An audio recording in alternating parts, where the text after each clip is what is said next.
दुनिया का सबसे ऊंचा पहाड़ माउंट एवरेस्ट माना जाता है और इस पर्वत पर चढ़ाई करना मानो खतरों से खाली नहीं है। माउंट एवरेस्ट के बारे में तो आप सभी लोगों ने सुना होगा, लेकिन दोस्तों क्या आपको ये पता है कि गुजरात में भी एक छोटा सा माउंट एवरेस्ट मौजूद है। जी हाँ दोस्तों, आज मैं आपको एक ऐसे पर्वत के बारे में बताने वाला हूँ जो अपने अंदर कई रहस्यों को समेटे हुए है और इस पर्वत को भारत का दूसरा माउंट एवरेस्ट भी कहा जाता है। नमस्कार दोस्तों, मैं हूँ आपका दोस्त निमेश और आप सभी लोगों का हमारे यूट्यूब चैनल इनके रियल स्टोरी पर स्वागत करता हूं। दोस्तों आज की वीडियो काफी इंटरेस्टिंग होने वाली है, तो वीडियो को एंड तक जरूर देखना। और दोस्तों माफी मांगना चाहता हूं कि कुछ समस्या के कारण कई दिनों से हमारे चैनल पर वीडियोस नहीं आ रहे थे, तो दोस्तों अब से रेगुलर वीडियोस इस चैनल पर अपलोड होते रहेंगे। और हाँ दोस्तों, अगर आप भी सच्चे सनातनी हैं और अपने धर्मों को आगे बढ़ाना चाहते हैं तो दोस्तों कृपया करके इस वीडियो को एंड तक जरूर देखें और वीडियो अच्छी लगे तो वीडियो को लाइक, शेयर और चैनल को सब्सक्राइब जरूर कर लेना। तो चलिए दोस्तों बिना किसी देरी के वीडियो शुरू करते हैं।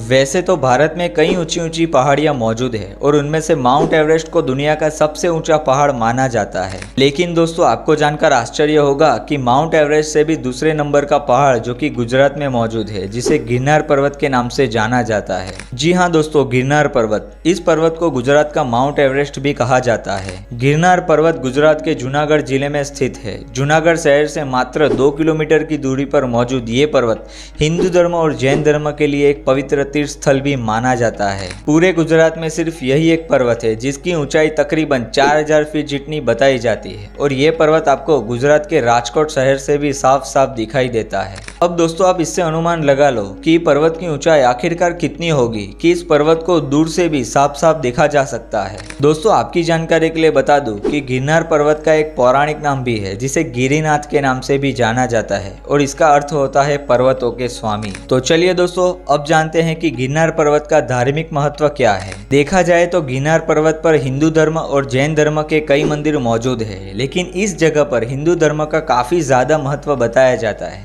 क्योंकि यहाँ पर देवों के देव महादेव विराजमान है। जी हाँ दोस्तों, गिरनार पर्वत भगवान शिव जी को समर्पित है और इसके अलावा यहाँ पर हिंदू धर्म के 33 कोटि देवी देवताओं का निवास स्थान भी है। यहाँ आते ही मानो हम प्रकृति की गोद में समा गए हैं, ऐसा हमें प्रतीत होता है क्योंकि जैसे ही आप यहाँ पर मौजूद भवनाथ तलेटी पर पहुंचोगे तब आपको ऐसा महसूस होगा कि मानो प्रकृति ने आपको चारों ओर से घेर लिया है। यहाँ पर हर साल महाशिवरात्रि और शिवरात्रि के दिन मेला लगता है और ये मेला 5 दिनों तक चलता है।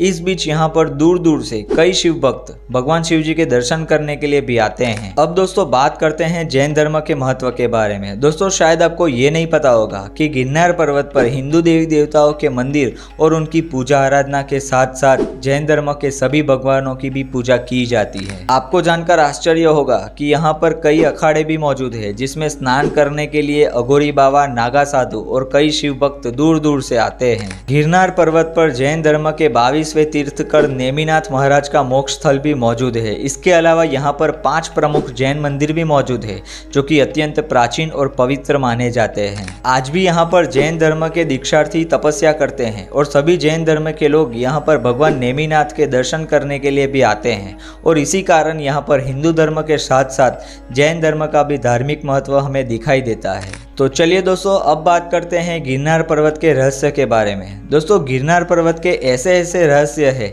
जिसे सुनकर आप चौंक जाओगे। बात करते हैं गिरनार पर्वत की, जो कि पुराणों के अनुसार कहा जाता है कि ये पर्वत हिमालय से भी पुराना है और ऐसा भी कहा जाता है कि सतयुग के समय सभी पर्वतों के पंख हुआ करते थे और इन सभी पर्वतों के पास पंख होने के कारण सभी पर्वत एक जगह से दूसरी जगह पर विचरण करते थे और जिस कारण कई पशु पक्षी और जीव जंतु मारे जाते थे। ये सभी पर्वत एक जगह से दूसरी जगह पर विचरण न कर पाए, इसी कारण इंद्रदेव ने सतयुग के समय इन सभी पर्वतों के पंख को काट दिया था। दोस्तों गिरनार पर्वत पर आज भी ऐसी कई रहस्यमय जगह मौजूद है जहां पर अत्यंत दुर्लभ जड़ी बूटियां अभी भी हमें दिखाई देती है, जिसे एक बार खाने से कई वर्षों तक किसी भी इंसान को भूख नहीं लगती। यहाँ पर अखाड़े में स्नान करने के लिए आने वाले नागा साधु, अघोरी बाबा और कई अन्य भक्त आज भी गिरनार पर्वत की रहस्यमय गुफाओं में भगवान शिव जी की तपस्या कर रहे हैं, जो कि किसी चमत्कार से कम नहीं है। और आपको जानकर आश्चर्य होगा कि इन सभी अघोरी और नागा साधुओं की उम्र करीब 100 साल से 200 साल से भी ज्यादा बताई जाती है। दोस्तों स्वर्ग जाने के लिए हमें अच्छे कर्म करने पड़ते हैं, लेकिन दोस्तों अगर आपको जीते जी स्वर्ग की प्राप्ति करनी है तो गिरनार पर्वत की सीढ़ियां अगर आप नंगे पैर चढ़ जाते हैं तो आपको स्वर्ग की प्राप्ति होती है। आपको जानकर आश्चर्य होगा कि शिवरात्रि और महाशिवरात्रि के 5 दिनों में यहाँ पर खुद भगवान शिव जी विचरण करने के लिए आते हैं। और दोस्तों अब जो मैं आपको बताने जा रहा हूँ ये शायद आपको पहले कभी किसी ने नहीं बताया होगा। दोस्तों इस गिरनार पर्वत पर भगवान श्री कृष्ण की बहन सुभद्रा और अर्जुन का विवाह हुआ था। गिरनार पर्वत के धार्मिक महत्व के बारे में तो मैंने आपको बता दिया, लेकिन अब जानते हैं कि इस जगह का ऐतिहासिक महत्व क्या है। देखिए दोस्तों, गिरनार पर्वत का धार्मिक महत्व के साथ साथ ऐतिहासिक महत्व भी ज्यादा है, क्योंकि यहाँ पर आज भी ऐसी कई प्राचीन और ऐतिहासिक जगह मौजूद है। जी हाँ दोस्तों, जैसे जैसे आप गिरनार पर्वत के रूट पर निकलोगे आपको जस्ट अपनी राइट साइड पर अशोक सम्राट का शिलालेख आज भी दिखाई देता है। थोड़े आगे जाते ही आपको राइट साइड पर एक छोटा सा कुंड दिखाई देता है। ये वही कुंड है जहाँ पर भगवान श्री कृष्ण के परम भक्त श्री नरसिंह मेहता स्वयं स्नान करने के लिए आते थे। कई लोगों का मानना है कि आज भी ब्रह्म मुहूर्त में श्री नरसिंह मेहता स्नान करने के लिए यहाँ पर आते हैं। अब यहाँ से आप आगे जाओगे तो आपको आगे जाते ही भवनाथ टलेती दिखाई देगी, जहाँ पर कई प्राचीन अखाड़े भी मौजूद है और यहाँ पर भवनाथ महादेव भी विराजमान है, जिसके आप साक्षात दर्शन भी कर सकते हैं। अब दोस्तों आप अपने लक्ष्य तक पहुंच चुके हो। थोड़ी ही दूर आपको भगवान दत्तात्रेय मंदिर के ऊपर जाने का रास्ता दिखाई देता है, जो कि 10,000 सीढ़ियों में बना हुआ है। जी हाँ दोस्तों, यहाँ से आपकी कठिन यात्रा शुरू होती है, क्योंकि भगवान दत्तात्रेय के शिखर तक पहुँचने के लिए आपको इन 10,000 सीढ़ियों को चढ़कर जाना पड़ता है। लेकिन फिलहाल यहाँ पर रोपवे की सुविधा शुरू कर दी गई है, ताकि जो भी व्यक्ति गिरनार पर्वत नहीं चढ़ पाता और जिन्हें सांस लेने में दिक्कत होती है उनके लिए यहाँ पर रोपवे की सुविधा उपलब्ध करवाई गई है। दोस्तों जैसे जैसे आप थोड़ी सीढ़ियाँ चढ़कर ऊपर पहुँचोगे तब आपको वहाँ पर माँ अंबाजी का मंदिर दिखाई देता है, जहाँ पर आप थोड़ी देर विश्राम करके अपने आगे की यात्रा फिर से शुरू कर सकते हैं। अब जैसे जैसे आप सीढ़ियाँ चढ़ते जाओगे वैसे वैसे आपको ऐसा महसूस होगा कि मानो आप स्वर्ग में जा रहे हो, क्योंकि चारों ओर से आप बादलों से गिर जाओगे मानो आप हवा में हो। और दोस्तों सच बताऊं कि ये एडवेंचर आपको जिंदगी भर याद रहेगा। जैसे जैसे आप ऊपर पहुंचोगे वैसे वैसे सीढ़ियां पतली होती जाएगी और थोड़ी ही ऊंचाई पर आपको भगवान दत्तात्रेय का मंदिर दिखाई देता है, जहां पर विराजमान है साक्षात भगवान दत्तात्रेय जी।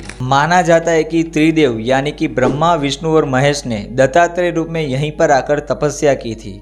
यहाँ के लोगों का मानना है कि आज भी रात के समय यहाँ पर मंत्रों की धुन सुनाई देती है। यहाँ पर हर साल लिली परिक्रमा का आयोजन किया जाता है, जो कि कार्तिक पूर्णिमा के दिन शुरू होकर देव दिवाली तक चलता है, जिसमें लाखों श्रद्धालु हिस्सा लेते हैं और गिरनार पर्वत की परिक्रमा करते हैं। पुराणों के अनुसार ऐसा भी माना जाता है कि जो भी व्यक्ति यहाँ पर आकर गिरनार पर्वत की एक बार लिली परिक्रमा कर लेता है उसे मोक्ष की प्राप्ति होती है। अगर दोस्तों आप भी गिरनार पर्वत आना चाहते हैं तो आपको सबसे पहले आपकी नजदीकी रेलवे स्टेशन से जूनागढ़ आना पड़ेगा और जूनागढ़ से तकरीबन 6 किलोमीटर की दूरी पर गिरनार पर्वत मौजूद है। लेकिन दोस्तों एक बात तो है कि गिरनार पर्वत सिर्फ एक धार्मिक स्थल नहीं बल्कि एक जीवंत रहस्य है, जहां पर आस्था, इतिहास और प्रकृति एक साथ मिलकर कुछ ऐसा रहस्य रचते हैं जिसे शब्दों में बयां करना मुश्किल है। दोस्तों अगर आपने अभी तक गिरनार पर्वत की यात्रा नहीं की है तो शायद आप भारत के सबसे प्राचीन और रहस्यमय पर्वत के दर्शन से वंचित है। तो दोस्तों आज के लिए बस इतना ही। उम्मीद करता हूँ कि इस वीडियो के माध्यम से आप सभी लोगों को गिरनार पर्वत के रहस्यों के बारे में थोड़ी बहुत जानकारी प्राप्त हुई होगी।